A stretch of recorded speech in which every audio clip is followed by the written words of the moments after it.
Right. Well, thank you, everyone, for coming today. This is the school weekly or monthly webinar.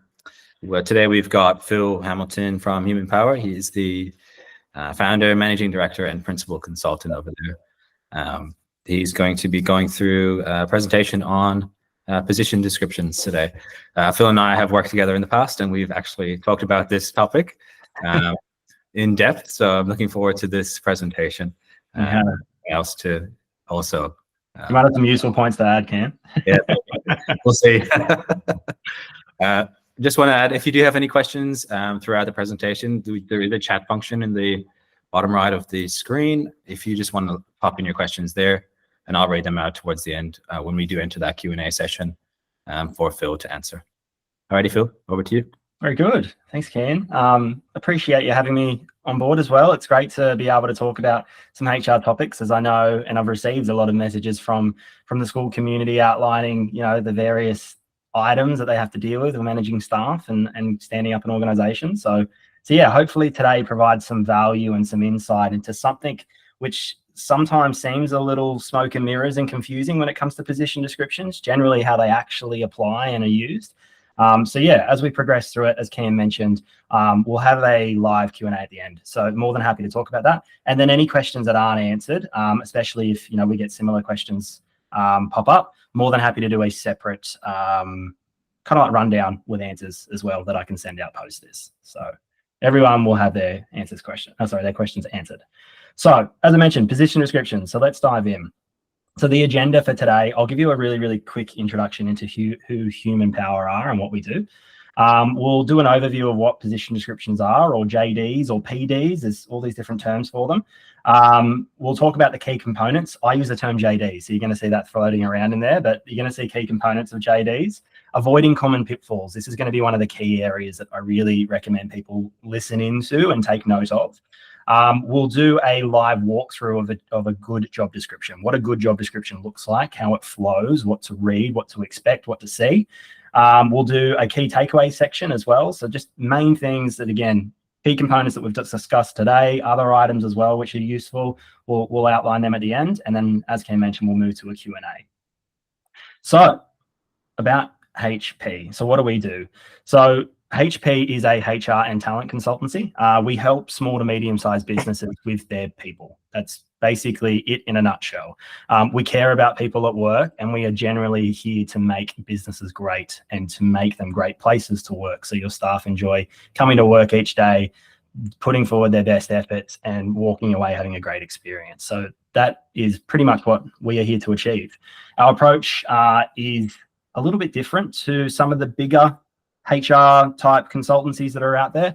We understand that smaller businesses have a DIY approach. So we're there to support you with your DIY approach, to guide, to provide resources, everything you require to be able to run your staff as you need to. That's the type of support we provide. As I mentioned, we're very unlike the bigger providers out there that just provide a bunch of documents without much guidance. We're there to coach you through this experience so you can walk out of this with more knowledge and skills on how to manage your staff and avoid some of the risks of legal and compliance and things like that. And lastly, as I mentioned previously, we're focused on genuine results. So it's not about turning and burning staff. We're about creating really, really great places to work. So that's Human Power. So without further ado, I will dive in. So what's the webinar about? As we mentioned, we're going to be covering position descriptions, particularly talking about why they're important, and we'll talk about the key components being what they should include. We'll talk about common mistakes to avoid, how they fit into the larger HR strategy, so what to expect there. And every time I say HR, just think people at work. That's really what it is. It's a big, fancy, old school term, human resources.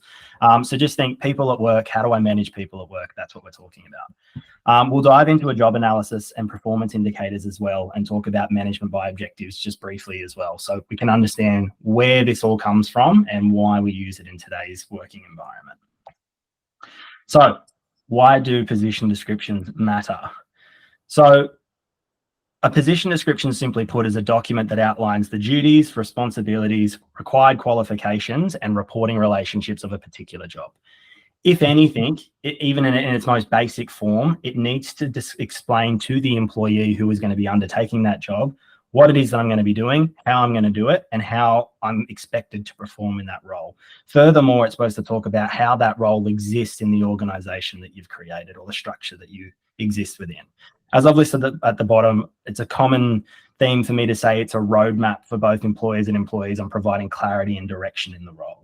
In absence of position descriptions, which we unfortunately see a lot of, even in larger organizations, position descriptions are sometimes not tools that are used properly.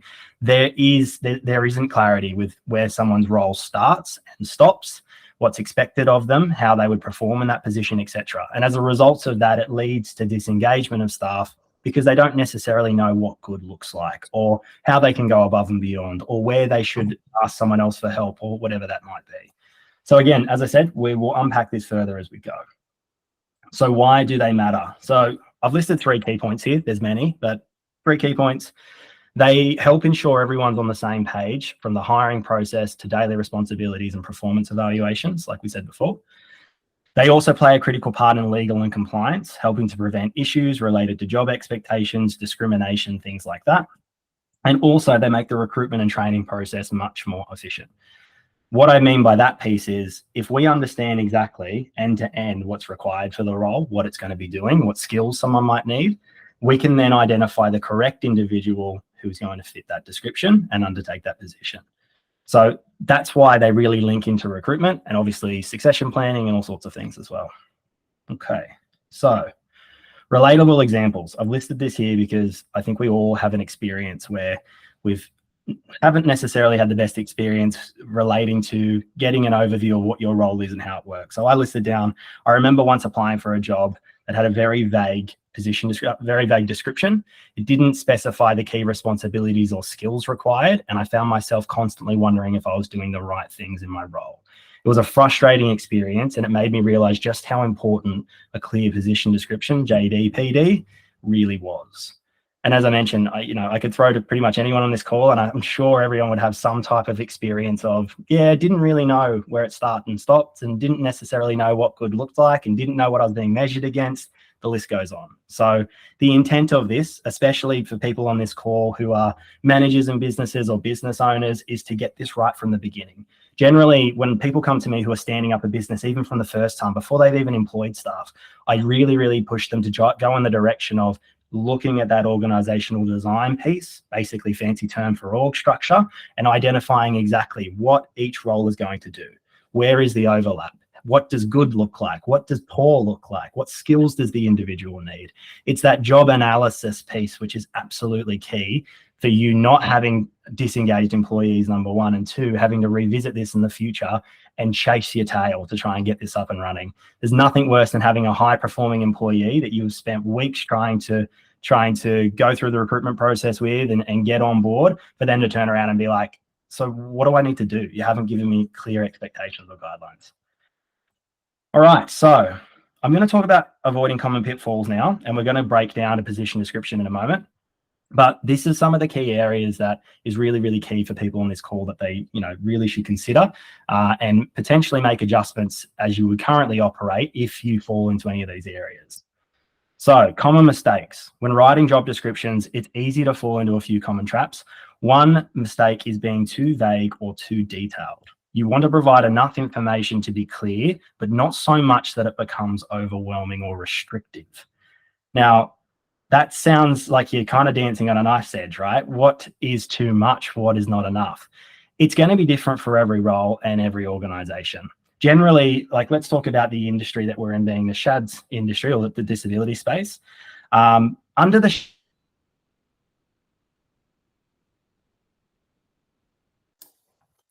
Bill is having a bit of difficulty with his internet, so he said if he does drop out, he'll pop back in a second.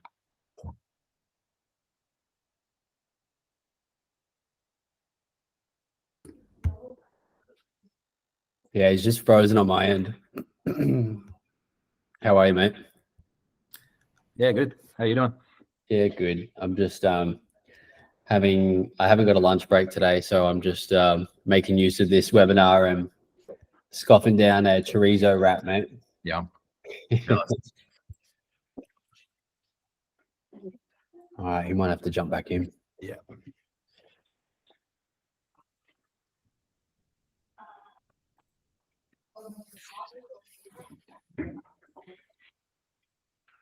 There he is.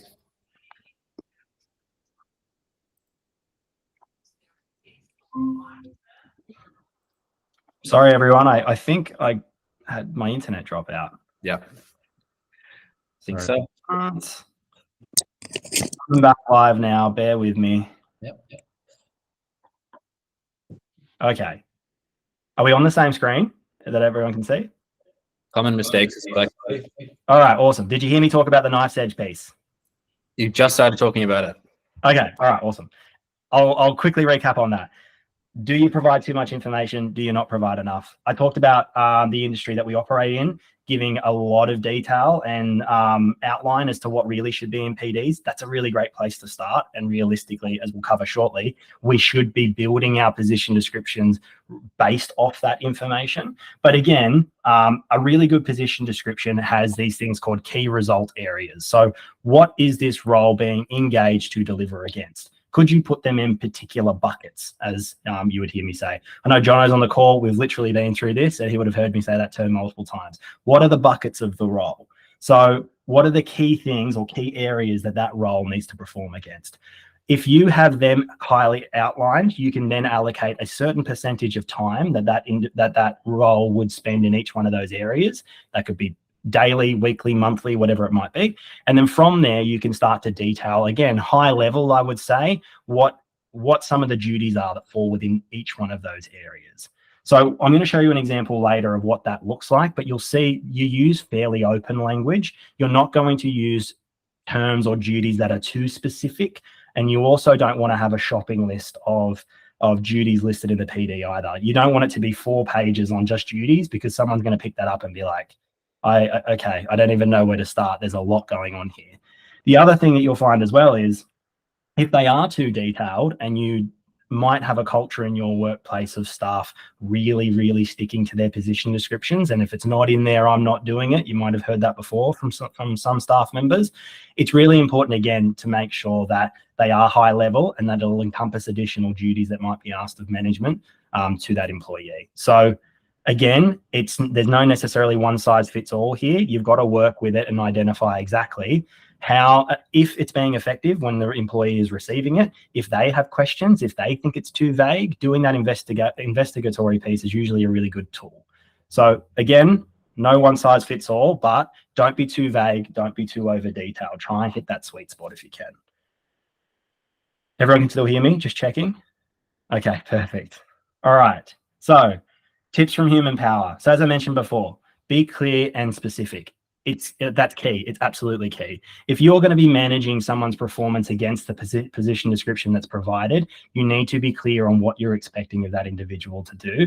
And you need to specify to a certain degree exactly how they're going to be doing that role. You would have heard of things like procedures or SOPs. Things like that will help you identify and then communicate outside of a PD how something's to be done. So, for example, you might have a receptionist and they are to attend to all outbound calls that are coming into the business. That's a very broad statement. How to actually do that would be built out in an SOP or a further training manual, etc. So that's what I mean by being specific, but at the same time, not going too far with it.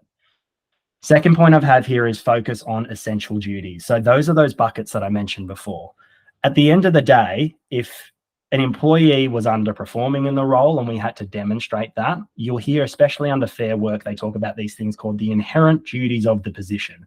What is the position solely there to perform against or do for the business? When you're considering those points, they need to be clearly specified in the PD. If they're not clearly specified in the PD, there would be an argument to state that the individual didn't know they were to perform against them and therefore couldn't be measured against those expectations. So really important, and can be a common pitfall, not outlining exactly what's the key value out of the role, what are the key inherent duties of this position, and how do I expect them to be performed. Number 3, if the role has a physical component, consider including this. I see this missing from position descriptions or job descriptions all the time. If you have a highly physical role, it's worth talking about what expectations or what types of duties the individual would be undertaking who undertakes the role, and what physical component they have.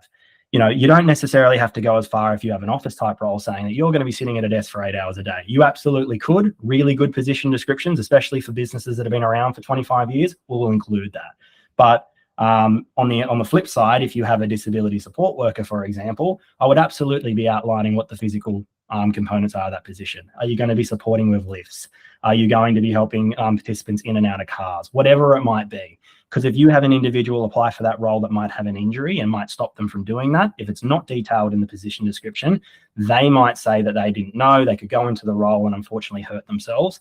And then we have another matter to deal with from a safety point of view. So critical piece, consider putting in physical requirements if they're relative to your business. A few more tips. There's a bunch here, and I'll add some more outside of this webinar, but again, I just wanted to give 5 key ones. Consider expected performance outputs.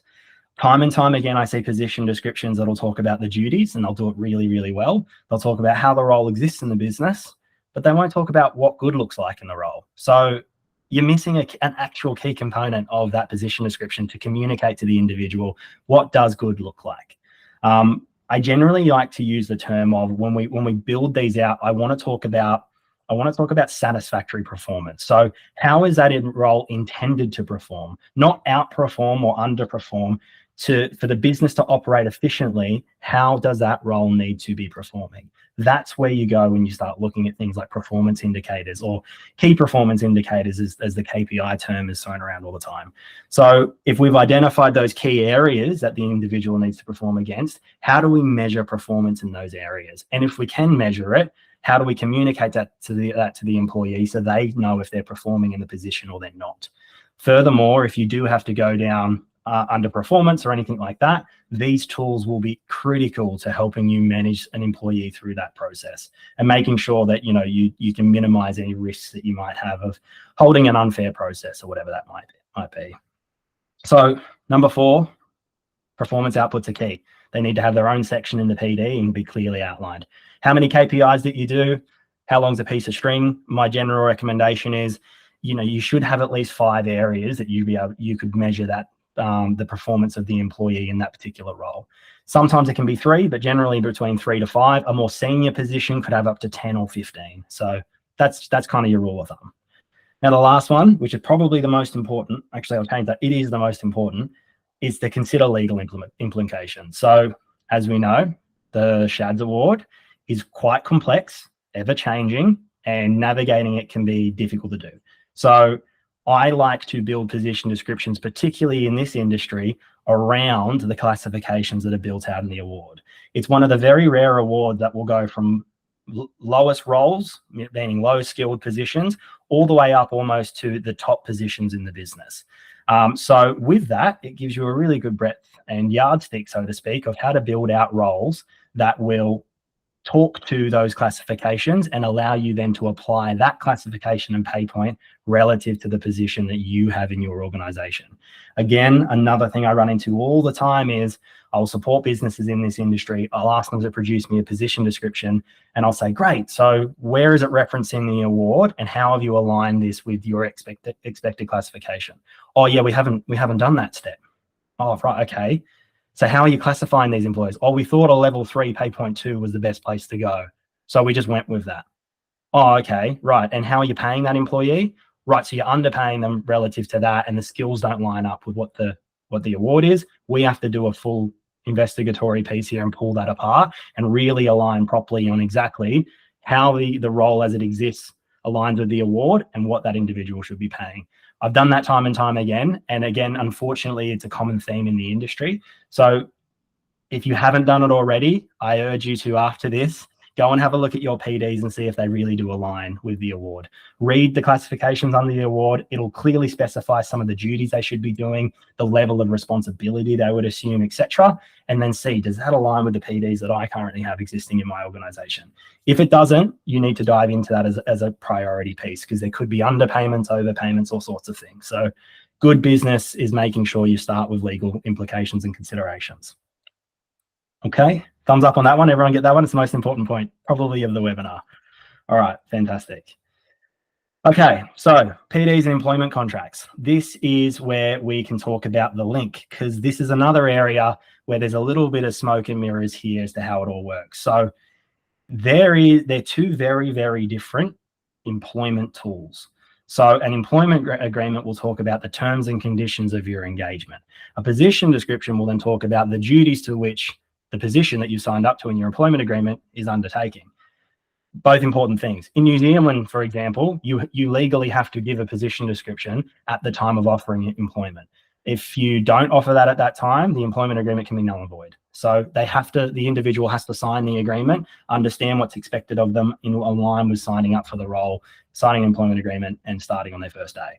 In Australia, we don't have that rule, but at the same time, it's best practice to go through that approach. You want an individual who knows what good looks like, who knows how to do the position, who understands what's expected of them and knows what they're going to be measured against. So giving a PD is key. However, do you include it in the employment contract?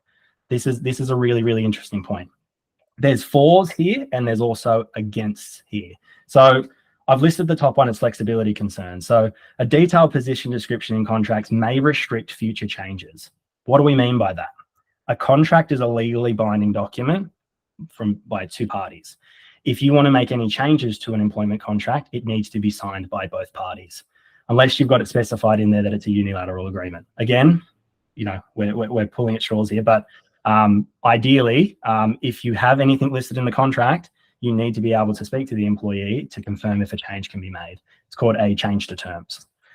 Now, if the position description is in the contract, that then means if you want to make a change to that role, you have to have that individual sign off on that change. So that can be restrictive for some businesses, especially businesses in industries where roles are fast moving. They need to be fluid, things change. You might have a smaller business where an employee's role is a bit of a hat stand, and you couldn't produce a PD which will cover all the responsibilities that this role would look after. So as a result of that, including a position description in a contract for a position like that, I wouldn't advise for that. However, on the flip side of it, if you do include it in there, it means that you can then manage the employee to the dot points listed in the position description.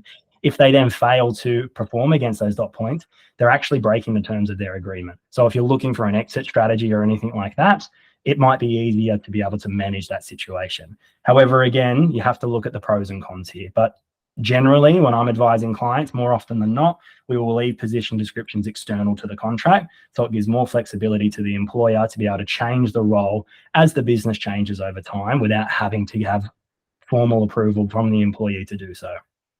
Does that all make sense? Thumbs up there if it does. Yep.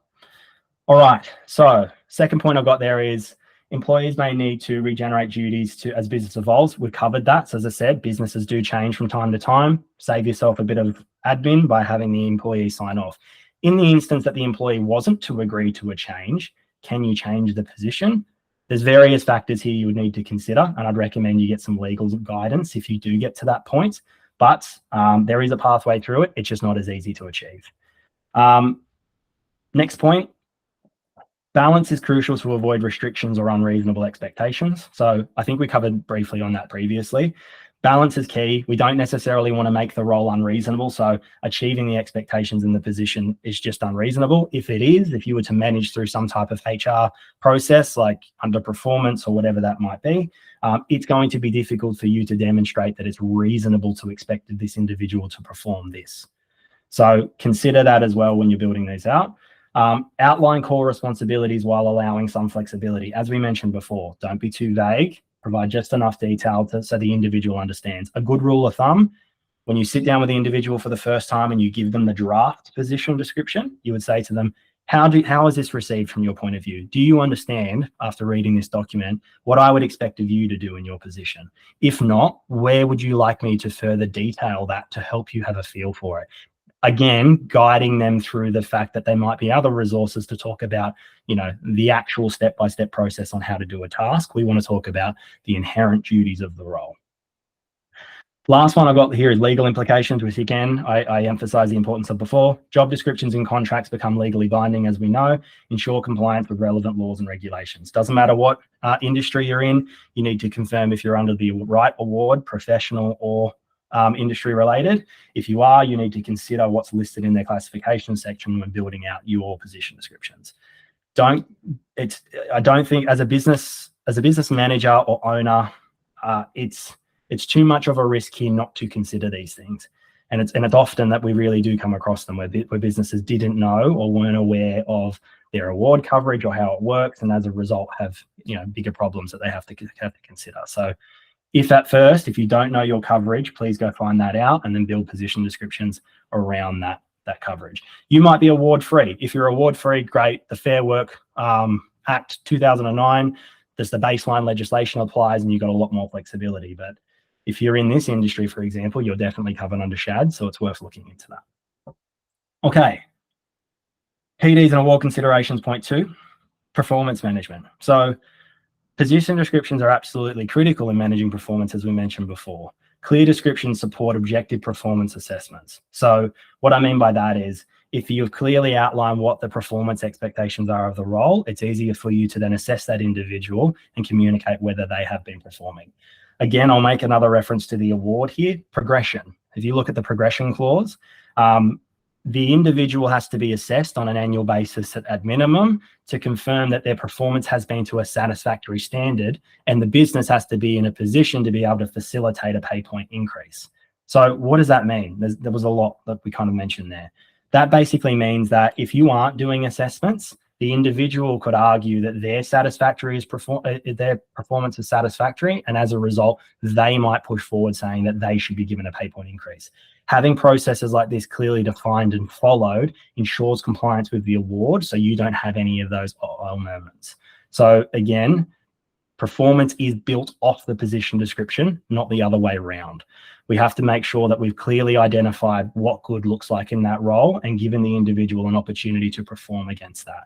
And then we consider the award and how that applies when we look at pay point progressions and all that sort of stuff that comes with it. Second point there, regularly review and update to reflect actual duties. This is another good point. Another one John would have heard me say is PDs should be living documents. They should be reviewed constantly throughout the year. I would say at least quarterly. Most businesses do them biannually. Reviewing a PD, making sure it's still relevant. Business changes so fast these days that it's key to make sure that these roles are still relevant. If an individual has been with you since day dot and they have gone through the ebbs and flows of their role changing over time and they've received an updated PD reflecting those changing duties, that's going to be a happy employee. They're going to know how to perform. They're going to know what good looks like. They're going to know what bad looks like. They're going to understand your expectations. And at the end of that, they'll probably be more engaged and satisfied at work as a result of it. So it's really, really key to make sure these are living documents and you are assessing them and reviewing them. A good manager knows exactly what the roles are that are in their teams, the seats, and then the individuals who fill those seats and their skills and abilities. That's kind of the magic sauce and how it all comes together. Remuneration award review, I've kind of touched base on this already. Align job descriptions with compensation levels. Second point, significant changes to duties may require compensation adjustments. That's probably a key thing to consider. If you have an individual that works in your office team, say they might be a middle manager, if you start applying additional responsibility or even accountability, meaning the buck stops with them on this item, that might mean that their role has changed enough under the award that it might talk to a new classification. So again, having that tool where you're assessing against the award to really identify if the position description is relevant to the right classification is key there. You don't want to be called out. If you're going to make a change, consider all these things as part of your investigation period or your job analysis period before making the change, before speaking to the employee, before doing anything. Consider how it applies, the implications of the change, and then manage the employee through that change if you need to. What happens if that employee potentially doesn't have that skill set and you need to change that role and that role might not exist? That might be a redundancy, for example. So there's going to be different avenues to achieve outcomes, but at the end of the day, the business needs particular roles in the business to operate as it needs to. So it's key that we're always reviewing them and reflecting on them. Last point here, monitoring and review. So as I mentioned, implement a process for reviewing and updating JDs. If you haven't done it already, I would open up your calendar and I would at least set a biannual review, potentially end of financial year and around the end of the calendar year, and say, review JDs. And you might set it over a week and you might do them in pots, so to speak, or batches. And you might say, okay, I'm going to do my management team first in this week. I am going to do my ops team in that week, and what other roles might follow. You could review it and it might take you 15 minutes to do. If it's a considerable change or the business has changed, considerably over a period of time, you might obviously might require a more detailed review. But again, set that time in there and then you'll be able to get across it a little bit more. Last one, involve discussions and negotiations with employees for modifications. That's key. If the PD is within the contract, obviously that has to happen regardless. You can't make changes without them signing off. However, if the PD is separate, if you're making a considerable change to someone's position description, again, covered under the award, you have to consult them of it. You have to take them through the changes. You have to talk about how it's going to affect them. Is it going to potentially mean that their role, the previous role, is redundant if the change is considerable enough? All these things need to be considered. Okay. So, job analysis. I briefly touched on this, but what is job analysis? It's the process of creating accurate job descriptions. It involves gathering detailed information about a job's duties, responsibilities, required qualifications. Again, it's one of the first things you should be doing before the role exists. Worst thing is creating a job around an individual, unless your business operates in that way and can work that way. Sometimes smaller businesses with a very lateral org structure, they create jobs around individual skills. That's fine. But 80 to 90% of the time, we create the job and find the individual that fits the job. So with that being said, I've listed 2 examples below. So I've done a good example of this and a bad example of this. We'll start with a good example. I'm using disability support worker as the role. So accurate duties. I've got a detailed list of daily tasks, personal care, community engagement, and administrative responsibilities. See how I've got the key result areas, the buckets? They might do more things underneath personal care, but I'll at least outline the inherent duty and what that means. Next, classification alignment. I've correctly classified under the relevant award, ensuring fair pay and conditions aligned with that piece of legislation or industrial instrument. So I've looked at the award. I might have identified they're a level 2 pay point 2 based off their skills, etc. And I now have that identified and I know I'm going to be paying them accurately. The last part, positive impact. I've set clear expectations. I'm going to have high employee satisfaction as a result of it, as long as the employee match is good with the role and what's expected of them. And from a compliance and legal standard, I know I've minimized my risk considerably. So that's a good example of job analysis.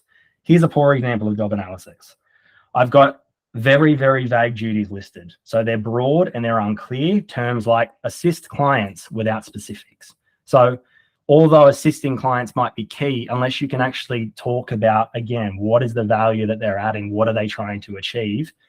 That's not going to be enough. And if the employee was to challenge you to say, well, I think I've been doing that, and you clearly didn't specify exactly as to what they were to be doing, that might work against you and might make the process a lot harder for you.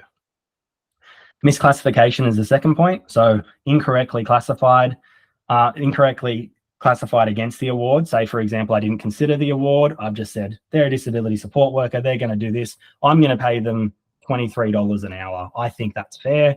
I'm going to pay them that amount of money. As a result of that, I now potentially open myself up to underpayments, legal issues, et cetera, et cetera. The list goes on. As a result of all of this, from an impact on the employee, there's going to be confusion around where their job starts and finishes. They're not necessarily going to know what good looks like. There's probably going to be no low morale, and there's going to be an increased risk of disputes, which you're often going to see that my job doesn't mean I do that. I haven't done that over the last year. Why do I have to do it now? You've never told me that that's part of my job. You can't manage me against that. I've never had to do that before, or you've never measured me against that before. These are the types of things you will hear come at you if you've got a situation like that. If you have a good situation and you're still getting those questions, generally it might be the individual that needs some coaching and support to get across your expectations. So I know I said no questions, but with that piece, does that make sense to everyone on the call? Because there's not many of us that I can ask. Yeah? Yeah. On the last part, for example, if you're challenged by the employee and stuff, if you want to upskill them, do you have to pay for the training and stuff? It's a good question. It depends if you set the expectation early on. The position description will have a section in it, which we'll cover shortly, talking about selection criteria. If you've clearly outlined there that that person needs particular skills or a particular qualification or check to be able to perform the role, you wouldn't have to pay for them to maintain that. However, if you move the goalpost and said, this role now requires this, it would be reasonable of you to support that individual in gaining those skills and paying for the costs associated with it. Does that make sense? Yeah. So it's a great point, Alex. So yeah, as I mentioned previously, make sure you're clear. Talk about exactly what's required. Again, as we know, there's a whole bunch of checks and qualifications and things that individuals need. Quickly list them, and they have to maintain them to maintain their. Okay. Any other question before we dive out of this section? Okay, fantastic. So let's look at some examples. So I've taken some snippets of a very generic PD that I've done here, industry relevant, and I'm going to do a demonstration breakdown. Key thing to look out for here is the key components of the PD that we've been through. Okay, so first one, a role overview. So this is right at the top of the document. So this particular role is a rostering and administration officer. At the top, we can see who it's reporting to, the date that the PD was created, what team they're within, and if they have any direct reports. So already I know where they sit in the org structure. If I had a map in front of me, I could of that structure, I could easily identify where they are. And generally with that as well, you can assume a certain level of responsibility. If they're at the top of the org structure and they have direct reports, you can understand there'll be responsibility and accountability there. So I'm already getting a feel for it, and I've read this much information. The next section, summary of the role. This is how the role operates in the business. Why did we include this role in our org structure? What is it intended to perform against and achieve? That's what we talk about. We might also talk about a very general overview of some of the tasks this role might undertake and the stakeholders it might engage with as well, which is key. So that's the role overview. How does the position exist in the org structure? The next one we have is the duties, and this is the main body. So this is where you'll spend most of your time and effort. So in this particular area, I've built out 2 key result areas or buckets of inherent duties of the role. Reception is going to be a piece for this particular position, and we have administration. I've further detailed exactly some of the duties that would fall underneath each one of these buckets. And then in addition to that, I've gone one step further and I've communicated the expected percentage of time spent in this particular area of the role. Not a lot of PDs do this, but if you can include this and it works for your business, it's a really great way to communicate where someone should be spending their priorities, time and effort in the position. So if you might have an employee that's doing 25% of their time in reception and then cutting the time back in the other areas, it's easy then for them to understand that that's too much. I really need to shift my priorities and work it as the position description expects it to operate. Same thing with administration there. I've listed a bunch of duties that fits under the role. Like this is pretty long, but at the same time, we're still being fairly high level. We're talking about what the duty is, etc., and I've allocated some time to it. So that's an example of what a main body section would look like. The next is, this is a KPI section. Okay, so before, as I mentioned, we talked about performance. What does good look like in the role? This section helps me identify and communicate to the individual. I'll send you guys a copy of this so you got it. Sorry, it's so small. I had to fit a lot on the page, so bear with me. This communicates what good looks like in the role. So these are the areas that I'm going to be measuring the individual against. So we have administration and reception, roster accuracy and timeliness, attendance and punctuality, safety compliance, alignment with vision and mission. Say, for example, that's what we've gone with. I've then listed the measurable next to it. For example, administration and reception, 100% of incoming phone calls answered properly and sorry, I can't even read it there myself. Yeah, 100% of our calls answered. So as I said, I've set the expectation. Is the individual answering all those calls? If they're not hitting that mark, they would then understand that they aren't performing at the expected level. Roster accuracy, 95% of shifts accurately scheduled and distributed on time.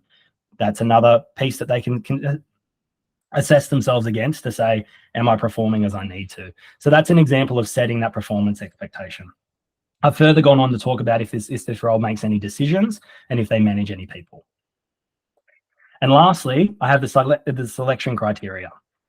So the selection criteria talks about skills and attributes and experience and qualifications. What does the individual need to come to the role with to be able to successfully perform this position or perform in this position? So, for example, skills and attributes, I've listed key skills there. I've listed the key attributes. Qualifications and experience, I've listed what qualifications I'm expecting this individual to come to the role with to be eligible for the position. And then I'm talking about experience as well.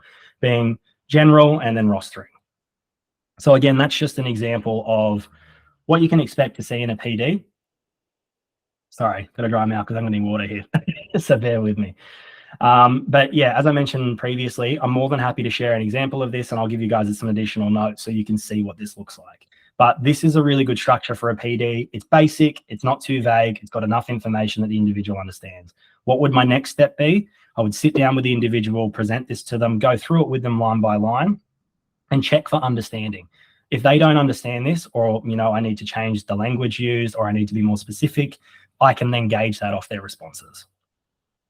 Okay, so we've got to the end, which is good because my voice is slowly dying. So bear with me. So key conclusions and key takeaways. Clarity is crucial. A well-written job description provides clarity for both employers and employees, outlining the specific duties, responsibilities, and expectations. Again, if your PDs, if you pull them out after this and have a look at them, and they don't do that even at first take, you need to spend some time there. Foundational tools. So job descriptions are fundamental tools in HR methodology. Remember, managing people methodology, how I go about managing staff, supporting recruitment, performance management, training, and compliance. All of those items are key. So we're really starting to see how much of a crucial tool this particular item is in managing your staff, and even again, building out your structure. Last one on this page, comprehensive components. So ensure your job descriptions include all essential components: the title, the summary, the duties, the required qualifications, the skills, the reporting structure. And again, you might have some roles where you talk about the physical requirements or the working environment, etc. So even at a basic point, if you can make sure that you've checked those 3 points, you're starting off in a really good place. And you'll have PDs that are ready to be amended, and they can slowly build over time to become really critical tools in your manager toolkit to make sure that your staff are engaged and performing the role as intended. So Q&A, that was it, which is great because I'm losing my voice. So I hope everyone enjoyed that. Thanks, Phil. That was awesome. It's really great to hear your presentation about position descriptions. Like I mentioned at the start, we have talked at length about them, but it's good to kind of see it all that information in the one spot. Absolutely. So we've got some questions in the chat. One from Jonathan. He said, "Do you have any advice for navigating the conversations around it's not in my position description, I'm not doing it, and how would you structure a PD to be flexible enough for other tasks?" Yeah, it's a good question. It depends where you're coming at it from. Do you have position descriptions that already exist? Do you have written accounts of sitting with that individual and communicating to them the expectations of the role? All those things are going to come into play here. Giving the benefit of the doubt to the employee in this situation, say that they never sat down and went through their PD in detail. They were just given it at the beginning of time, like at the beginning of their role. They might have been in that position for 2 years. The role might have changed a little bit in that period of time. And now they're turning around and they've found this document and they've pulled it out and it says, I know I do this, but it's not listed here. So I shouldn't be, you need to pay me more money to do that. That's a really good, that's a good example of consultation being required. Sitting down with the individual, aligning on what the role is, pulling out the award, considering where it is on the classification, seeing if it's changed, identifying if there's any pay discrepancies, and then working with that individual on an outcome. If you haven't already got position descriptions actively working in your business, you're probably going to run into this question a lot, or this type of engagement with a staff member a lot. Approach it openly, approach it honestly, approach it in a way that you want to work to a collective outcome. At the end of the day, the role needs to be able to perform as intended from a business's point of view, but you also want the employee to enjoy it. You want them to know what good looks like. You want them to know, what's expected of them and how they can turn up to their annual performance appraisal and just get some really great feedback.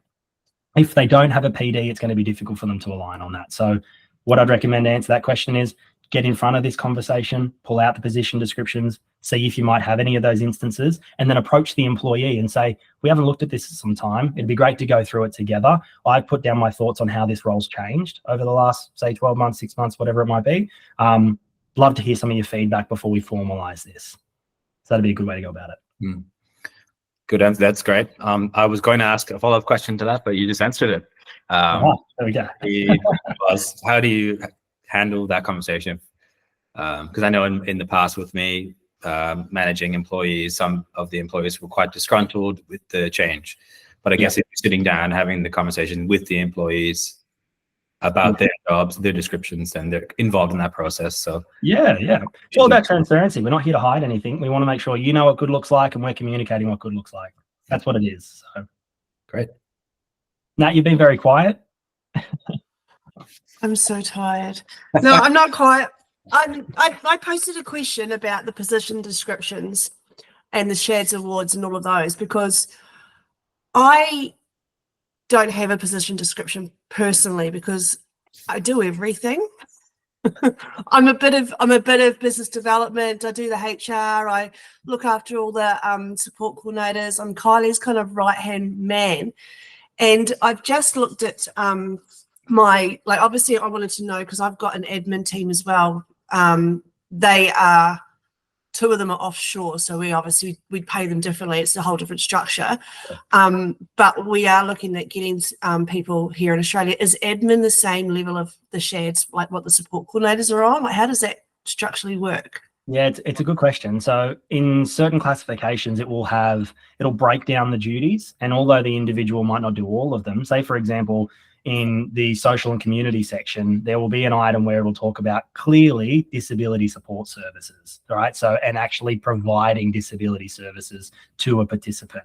Then it will talk about administrative considerations. So that's where you would look and say, what's relevant to the role that I'm going for? And then you need to make a reasonable assessment as to where your position aligns with that award. That's how you need to go about that.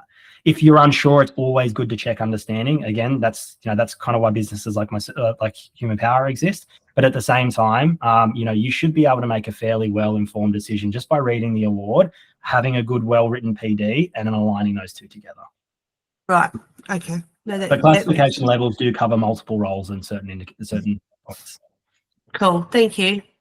It's okay. No problem. Great. Anything else? There's only two people on the call, so that's okay. There's probably not a lot of questions, but if they do come through after this, I'm pretty active on the school community. More than happy to dive into this and have another little session if need be and talk about it. It's such a critical tool to have. Like, I can't recommend enough that, if you manage staff and you don't have these well written, if you don't have them at all, that's, where you need to start, right? But if you do have these and you haven't looked at it in some time, again, Nat, for yourself, if you don't have one for your role, you could start looking at mapping that out yourself and approaching your manager and saying, hey, I know this doesn't exist, but this is my understanding of how my role operates. This is what I think good looks like. Can I check that understanding with you? Yeah, that's what I'm going to do to Kylie, because she knows I do everything. Like, she just goes, you're my backbone, Nat. So I'm just going to kind of break down so she can see how much time I'm spending with the admin girls, with the SCs, Sure. business development and all of those. So I'll just create my own position description of what I do on a daily basis. Yeah. And I get it, right. And a lot of smaller businesses as well, where you wear so many hats, going and trying to find the time to do this, it's another thing to add to the list, right? I totally get it, but it will absolutely pay dividends if you do it well. It really will. You'll have more engaged staff, appraisals will run easier, hiring staff is going to be easier to do. If you create new positions in the organizational structure as you grow, making sure you've got the right person in that role, or you're investing in upskilling the right person for that role, all those things stem off a really well-written PD. Yeah, I think that's a good idea, because at the moment, when I create my position description for myself, it'll have the HR bucket, it'll have the BD bucket and admin and all those ones. But as we grow and can employ someone to fully focus on those areas, I can split that away. Then I've partially got that type of area already pre-done for the new employee who does whatever they need to do as we grow. Absolutely. Cool. I've got a couple of questions. Sure. First one, the PD, would you use that, for example, if you put an advert for a position, would you put the position description there, or would you just have your position description and sit down with your employee, the candidate for the position, and then go through it with him there? Yeah, good question. You'll see larger organizations will post the position description. Okay. Generally as well, you'll see with any government roles, they'll actively list the PD. You don't need to do that, but a job ad, again, this is probably another good thing to talk about why you have PDs. A job ad is built off It's a sales version of the PD. So you want to go out there and entice and attract the right individual, top talent, as we say, to your job. But you also want to clearly communicate what that job's going to be doing, what good looks like, and as a result of performing in that role, what we're going to do to say thank you. What are our benefits? How do we reward people? How do we recognize people? Those are all those things. So to answer your question, I would build the job ad based off the PD. Yeah. Look at some examples online of some people that have done this. If it's too vague or you're getting a few applicants come through that aren't really ticking the box, you probably need to review the job ad and see if there's enough there. For example, you might have a particular participant that might have some really particular needs, high behaviors of concern or anything. Can correct me if I've used the wrong terminology there. But so with that, you might need to make sure that that individual has experience, or the candidates applying have experience in those areas. So I would be listing that on the job ad to make sure that I'm sifting and getting a better chance of attracting the right candidate. Yeah. I've got a PD, but I usually just send it through with the contract and other documents that I've sent through. Obviously, they have to sign it, so that's something where it's check and they have to sign, or my workers have to sign it. And my other question was, so would you do the review of your PD in general, or would you do it and with each individual? Yeah, so again, it depends on how your structure's set up. The general rule of thumb is you create the role and then choose the right individual for the role, not the other way around. So I wouldn't be meeting with the individuals and creating a PD around each one of their positions if that's not the way you want to manage the business. Yeah.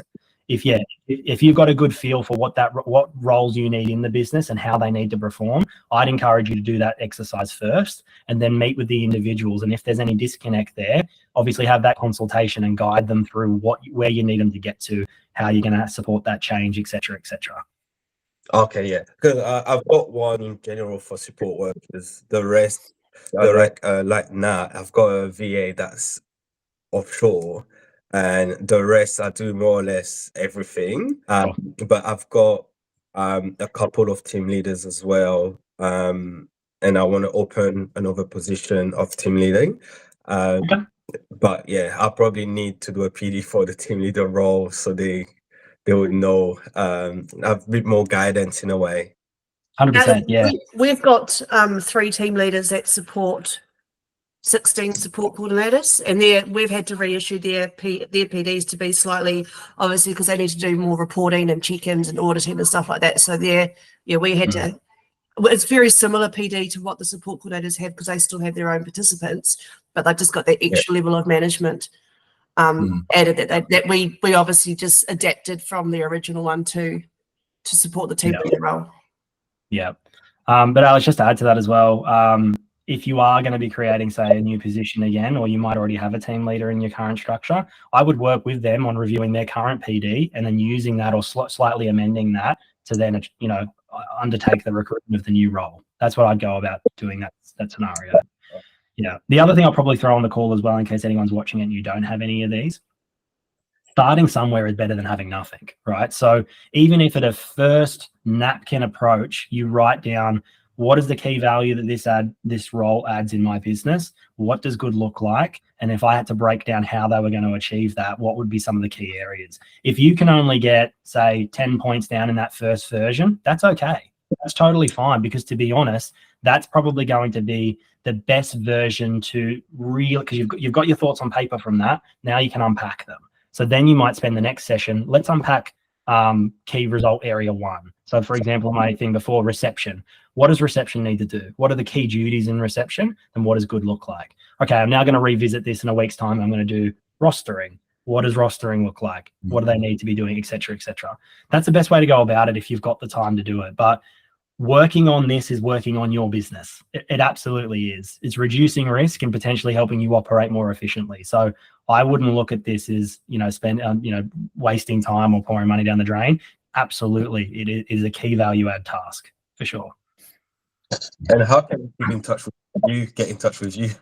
Yeah, absolutely. I'll send around my details, but my company's name is Human Power.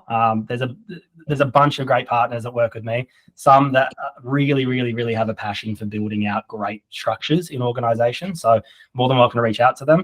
I was also going to add to this as well. I don't have a slide to cover it, but we are standing up our own school account as well, which is really exciting. We're going to try and have some cross-pollination with the Astalty school, but we'll be adding resources like this and talking about these topics. And again, we might even have Kian and Jono and all that come over and speak to us. So yeah, if you've got some time and you want to learn some interesting things about HR, yeah, please jump over, become a member. And as I said, we can give you a bunch of resources, including a position description template that you could use tomorrow if you want to. Perfect. No worries. We'll be popping that link as well, Phil, within this Yeah, the description of this webinar. that'd be great. Yeah, thank you. Appreciate that. Thanks. If you do want to visit Phil's and Human Power's school page, the link will be below. All right. It's early days, but big things are going to happen. Oh, All right. I think that's all. No worries. Thanks, everyone. Appreciate you having me, Kian. No problem. Thank you, Phil. Appreciate your time, and it was really great to see the content that you gave today. It was really insightful. Yeah, great. No worries. Thank Thanks, you. everyone. thank you. See ya. Bye.